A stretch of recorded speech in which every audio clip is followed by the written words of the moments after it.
Donc, le SCOT de la métropole du Grand Paris, c'est un schéma de cohérence territoriale. C'est un grand document de planification qui va nous permettre de penser, d'imaginer, de dessiner la métropole du Grand Paris pour les 15-20 prochaines années, à l'horizon 2035-2040. Nous avons été à la rencontre des habitants de la métropole sur les places de village, les places de communes, les places publiques, les sorties de métro, avec notre fameux bus du SCOT. Nous sommes en cours d'élaboration des règles, plus du projet, mais des règles dures, si je peux me permettre de parler ainsi, du SCOT. Et donc nous allons retourner voir les habitants de la métropole au travers de au minimum 12 réunions publiques dans chacun des territoires de la métropole du Grand Paris, avec chacun à chaque fois un thème et sur lesquels nous allons organiser des visites métropolitaines.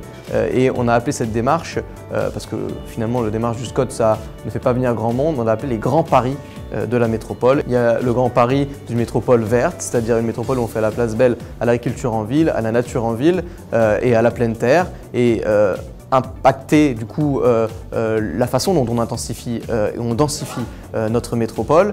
Et puis un deuxième grand pari, c'est celui des grands équilibres, l'équilibre entre les logements et les emplois, l'équilibre entre les logements eux-mêmes, l'équilibre entre les zones bien maillées et les zones qui le sont moins. Tout ça, c'est les grands équilibres de la métropole. C'est un grand pari que nous vous proposons de relever avec l'ensemble des élus de la métropole du Grand Paris.